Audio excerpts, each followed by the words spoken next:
excited about the Nation.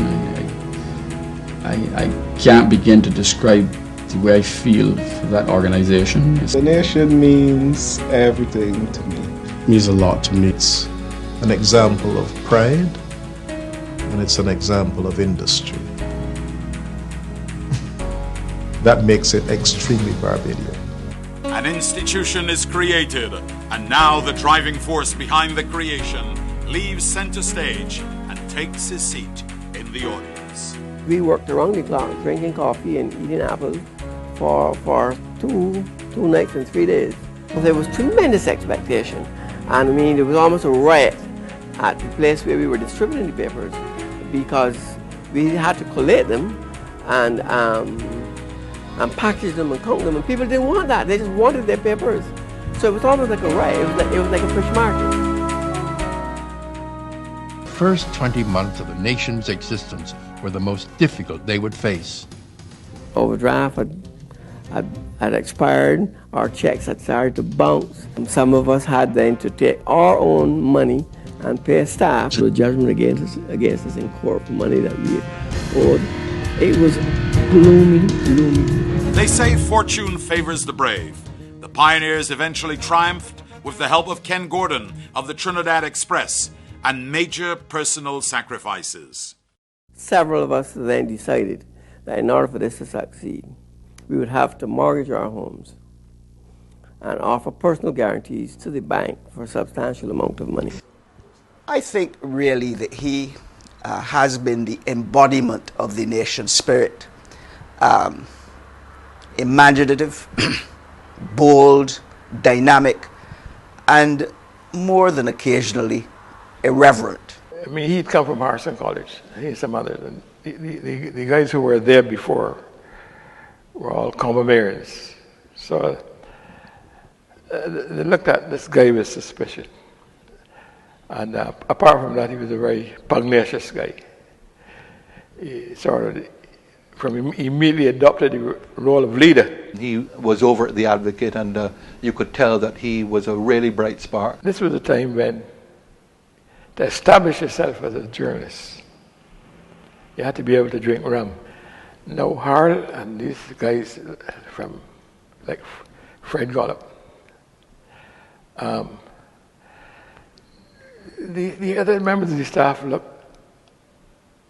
viewed them as being aloof, because they never got involved in the rum drinking. And Harold came over with Carl Moore and really made a big difference to the Daily News, made it lively, and you could see he just loved newspaper work. Harold also had leadership qualities, and that's what we saw in the Nation, that he was a leader. With the passage of time, Harold made the transition from legendary newsman to lion-hearted leader. Harold came to London the day after the other members of the delegation. He hadn't worn a suit for many years. He vowed never to wear one again. And he arrived at the Holiday Inn in Marble Arch, resplendent in a three-piece suit. And I said to him, Harold, what's suddenly gone wrong? And he said, you can't come to England to buy rediffusion in a shirt jack. Dynamic. He knows what is happening. He knows what is happening everywhere. When I first started working at The Nation, I felt like I should be terrified of Harold, because I didn't think that someone who was the director of such a well-established company was such a powerful person. I'd actually read about him in my text at university. He was kind of like an abstract concept to me. Then when I actually got to know him, I realized that he was very open, very personable. A very nice, charming person with a smile. I like his smile, I like his walk, I like the way how he, carry on himself, and how he speak to the vendor. People think to be successful in business, you need to be hard, you need to be cold-hearted, and so on. And Harold's the complete opposite of that. I was working on a job for somebody else, and when he asked me to do that for him, I dropped everything because it was Harold Hoyte. Harold Hoyte is a human being.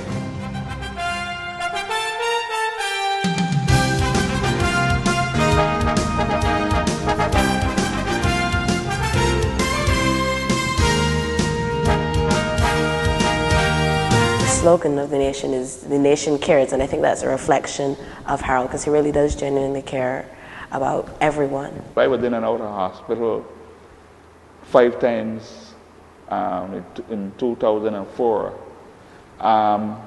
And Mr. Hoyte quietly came into hospital to look for me. I didn't really expect he would give up his time to come and do that, but that's the nature of the man, you know. No longer wanted to even...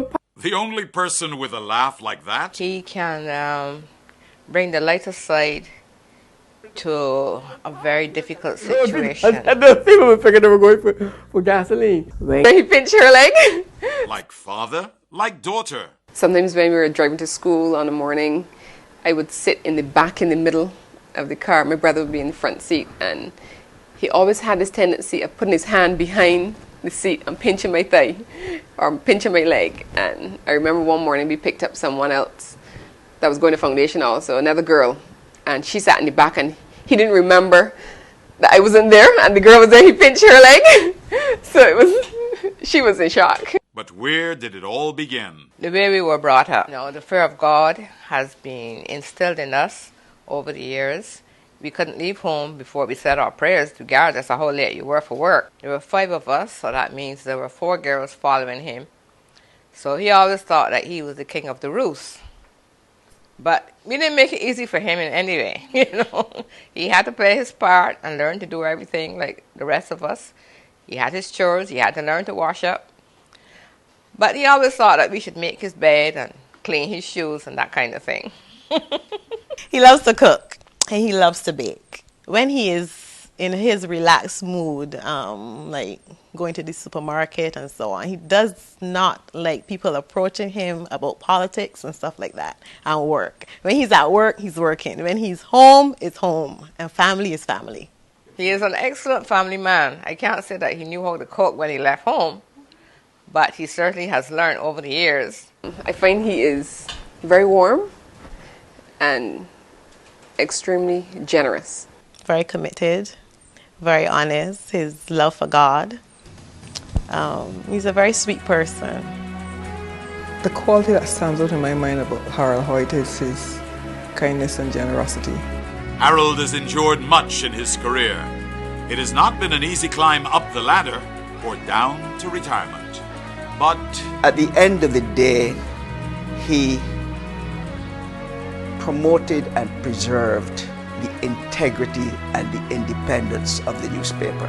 And that, I think, is his legacy. Newspaper man through and through. As I view his career, I want to say to him, well done, good and faithful servant. I have to ask God's blessing upon him in his retirement, and ask the Lord will stay with him, cover himself and his wife under his blood, keep them together in harmony and unity, and